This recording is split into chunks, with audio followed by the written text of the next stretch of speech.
Assalamualaikum warahmatullahi wabarakatuh. Perkenalkan, nama saya Hermiati Koirolika Rahma dengan NIM 2022070137. Saya berserta teman saya, Kak Amanda, yang akan memperkenalkan dirinya saat pertengahan materi nanti, akan menjelaskan tentang materi korelasi dalam program pengolahan data statistika. Selain belajar korelasi, kita juga akan belajar tentang daerah Kalimantan.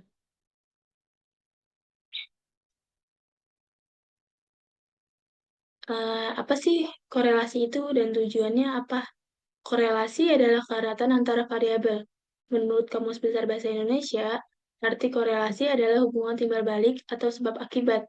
Secara sempit, korelasi artinya suatu hubungan. Dalam suatu statistik, korelasi merupakan ukuran hubungan linier antara dua variabel. Tujuannya adalah mengukur keratan hubungan antara dua variabel, yaitu variabel X dan variabel Y. Selanjutnya ada korelasi positif. Penelitian untuk mengetahui ada tidaknya hubungan antara nilai ujian mata kuliah statistik, yaitu variabel X, dengan nilai ujian mata kuliah SPSS, yaitu variabel Y. Data diambil dari nilai mahasiswa yang telah mengikuti kuliah statistika dan SPSS sebanyak 5 orang mahasiswa. Hipotesisnya, H0 itu tidak ada hubungan antara nilai ujian statistika dengan nilai ujian SPSS. H1 ada hubungan antara nilai ujian statistika dengan nilai ujian SPSS. Berikut data yang saya pakai. Kita akan mencoba untuk uji normalitas. Pertama, masukkan data yang tadi ke dalam aplikasi SPSS. Kemudian, klik analis, klik non-parametric test, lalu klik regensi dialog, dan klik one sampel KS. Jika sudah, kalian bisa klik atau blok nilai statistika dan nilai SPSS. Masukkan ke dalam tes variabel list dengan mengklik tanda panah ini. Jika sudah dimasukkan, maka bisa langsung klik OK.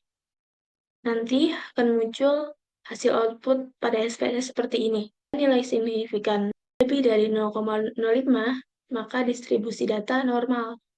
Dan bila nilai signifikan kurang dari 0,05, maka distribusi data tidak normal.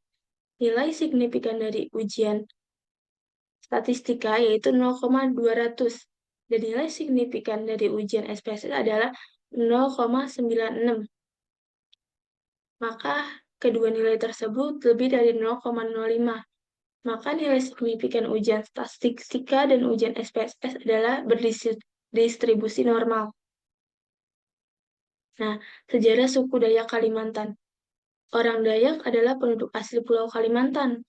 Dayak menjadi istilah umum untuk 200 kelompok, lebih etnis suku yang umumnya tinggal di sungai atau pegunungan pedalaman bagian selatan dan tengah Pulau Kalimantan. Menurut Lindblad, kata Dayak berasal dari kata Daya, dari bahasa Kenyah yang berarti hulu sungai atau pedalaman. Nah, selanjutnya kita ke analisis korelasi person. Datanya masih pakai data yang tadi. Lalu langkah pertama, klik analis, klik correlate, dan klik bivariatif. Jika sudah, kalian bisa klik atau blok nilai statistika dan nilai SPSS, pindahkan ke kotak variabel tersebut dengan mengklik tanda panah. Nah, jika sudah terpindah seperti ini, kalian bisa klik option dan checklist yang tulisan min dan standar deviasi. Lalu, jika sudah, bisa klik continue dan klik OK. Maka nanti akan keluar hasil output seperti ini.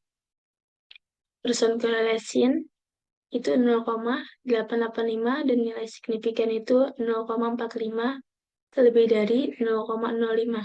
Maka H0 ditolak dan H1 diterima. Jadi, ada hubungan positif dan signifikan antara nilai ujian statistika dengan nilai ujian SPSS.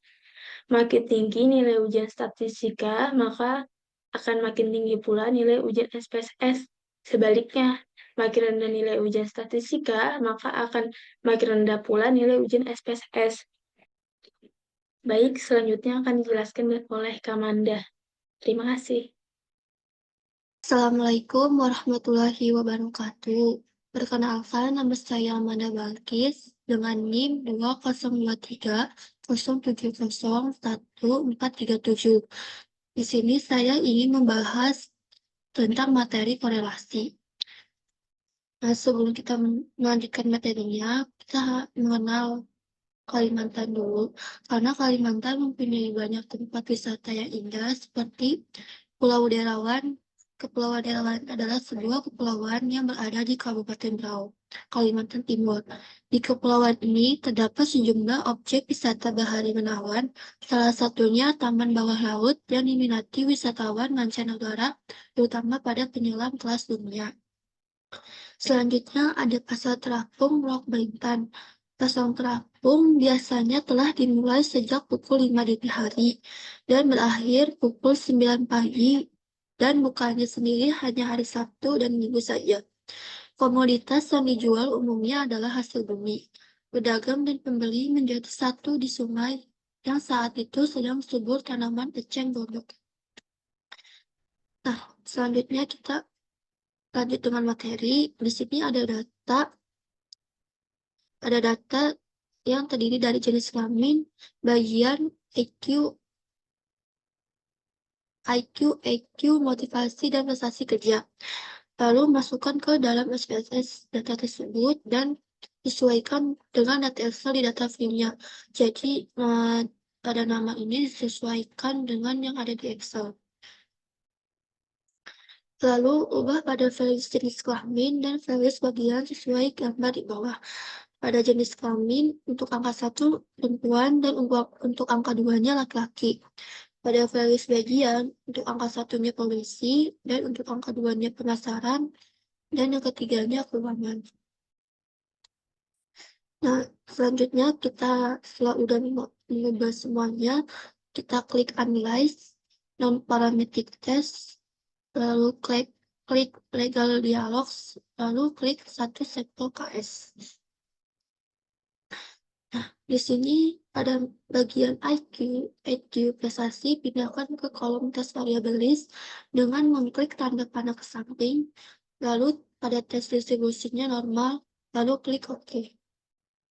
Nah, di sini ada hasil outputnya dengan nilai P-taraf kecerdasan adalah 0,080 lebih besar dari 0,05. Kecerdasan emosionalnya adalah 0,200 lebih besar dari 0,05 dan prestasi kerjanya 0,200 lebih besar dari 0,05. Data taraf kecerdasan emosional dan prestasi kerja berdistribusi normal.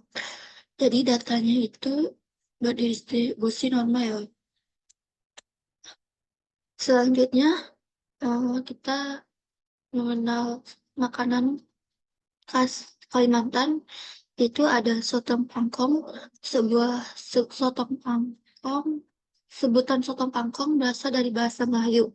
Dari kata sotong yang berarti jenis ikan mirip cumi-cumi dan pangkong yang berarti memukul.